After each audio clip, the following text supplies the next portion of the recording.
नमस्कार, मैं मानवी ठाकुर। आप देख रहे हैं न्यूज़ 24 फर्स्ट एक्सप्रेस। कैमरे में अंतर्राष्ट्रीय पुरुष दिवस मनाया गया। आज कस्बा कैमरे में अखिल भारतीय पुरुष अधिकार और सम्मान सुरक्षा परिषद ने राष्ट्रीय अध्यक्ष संजय पटेल की अध्यक्षता में अंतर्राष्ट्रीय पुरुष दिवस मनाया गया, जिसमें कार्यक्रम का आयोजन तहसील अध्यक्ष अख्तर मोबी द्वारा किया गया।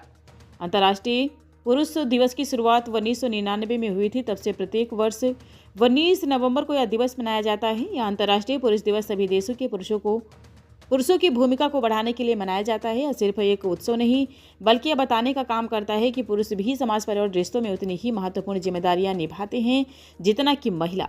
यह दिवस पुरुषों द्वारा जाने वाली समस्याओं जैसे दुर्व्यवहार, आत्महत्या, मानसिक तनाव के बारे में जागरूकता बढ़ाने के लिए मनाया जाता है।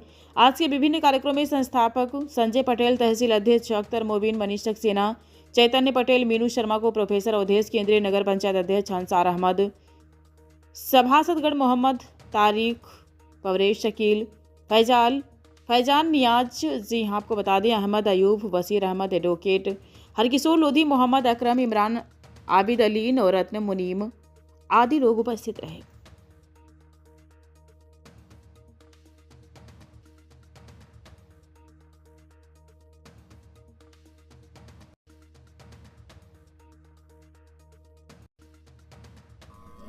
सर, आप भारतीय पुरुष अधिकार से सम्मान से राष्ट्रीय अध्यक्ष हैं। जी, सर, आपका नाम क्या?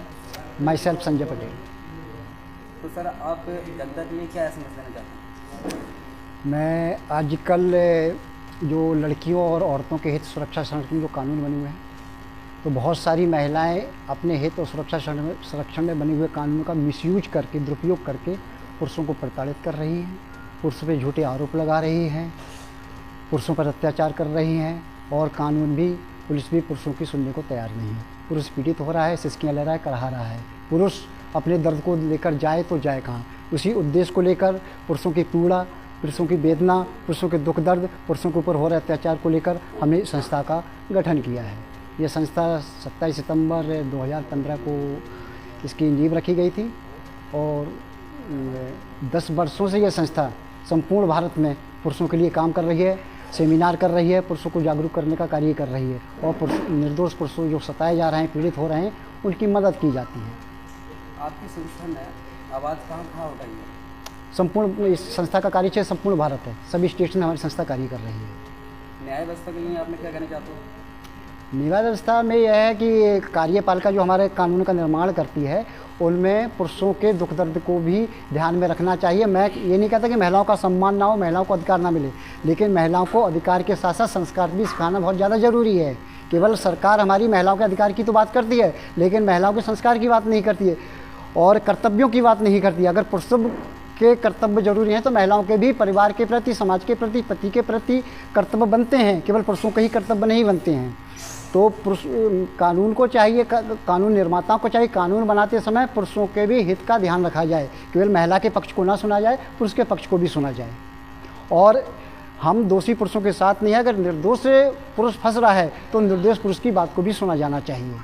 बहुत सारी महिलाएं अत्याचार कर रही हैं। सारे पुरुष अच्छे नहीं हो, ना सारी महिलाएं अच्छी हैं, और ना ही सारे पुरुष गलत हैं, ना सारी महिलाएं गलत हैं। लेकिन हमारे देश में जी आजकल हर किसी का एक सिस्टम होता है। जी, मतलब कोई बेफालतू में किसी को जेल भेज दिया बगैर एविडेंस के। जी जी जी तो किस बेस पे जेल भेजा जाता है? उसे किसी ने तो पैसे के बेस पे भेजते हैं। तो क्या आप इस बारे में क्या कहना चाहते हैं? एक्चुअल क्या होता है, सबसे पहले क्या होती है, एफआईआर होती है। एफआईआर के बाद पुलिस की ड्यूटी बनती है इन्वेस्टिगेशन करना। वो पुलिस क्या, अगर पुलिस भ्रष्ट है, पुलिस में अच्छे लोग भी हैं और भ्रष्ट लोग भी हैं। जो भ्रष्ट पुलिस होती है वो बदमाशों से या गुंडों से साठगांठ कर लेती है, ठीक है।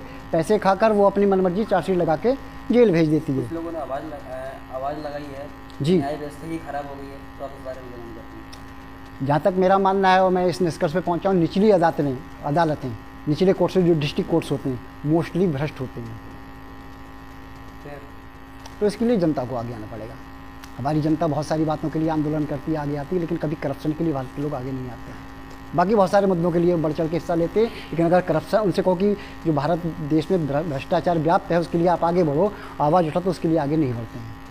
राजनीतिक दलों के लिए आगे आ जाते हैं, नेताओं के लिए आगे आ जाते हैं, उनके लिए लड़ने मरने के लिए, और धार्मिक कृत्यों के लोग आगे आ जाते हैं।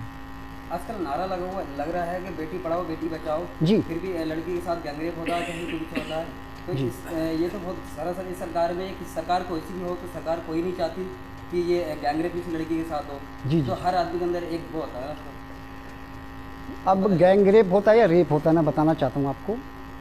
मोस्टली घटनाएं, इंसिडेंट्स अच्छी लड़कियों के साथ बहुत कम होते हैं। मैं ये नहीं कहता कि अचानक से घटनाएं नहीं घटती, घट जाती हैं। बहुत गलत लड़के पुरुष भी हैं, लेकिन अधिकतर घटनाएं उन लड़कियों स्त्रियों के साथ घटती हैं जो स्वेच्छा से पहले प्रेम प्रसंग या उसमें व्यभिचार में रही होती हैं। वो घटना को बड़ा चढ़ा के झूठा तोड़ मरोड़ के पेश किया जाता है। मैं ये नहीं कह रहा कि रेप नहीं होते हैं, लेकिन बहुत कम रेप होते हैं, रेप बना दिया जाता है। इंडिया में क्राइम रेट तो सबसे ज़्यादा सर, जी। अदर कंट्री को देखते हैं जी। सबसे ज़्यादा क्राइम रेट क्यों है इंडिया में? भ्रष्ट सिस्टम में बैठे भ्रष्ट लोग। तो इस बारे में आप जनता को क्या समझ देना चाहते हो? जनता को यही समझ, जनता को जागरूक होना पड़ेगा, अपने अधिकारों का ज्ञान उन्हें लेना पड़ेगा, संविधान के अधिकारों का ज्ञान उन्हें लेना पड़ेगा और थोड़ी उन्हें जानकारी अपने अधिकारों के बारे में रखना पड़ेगी। और उसके लिए मूवमेंट करना पड़ेगा, लोगों को संगठन होना पड़ेगा, हम जैसी संस्थाओं के साथ आगे आना पड़ेगा, ताकि हम लोग उनके साथ लेकर उस अत्याचार के खिलाफ आवाज़ उठा सकें, लड़ाई लड़ सकें। नमस्कार, मैं मानवी ठाकुर, आप देख रहे हैं न्यूज़ 24 फर्स्ट एक्सप्रेस।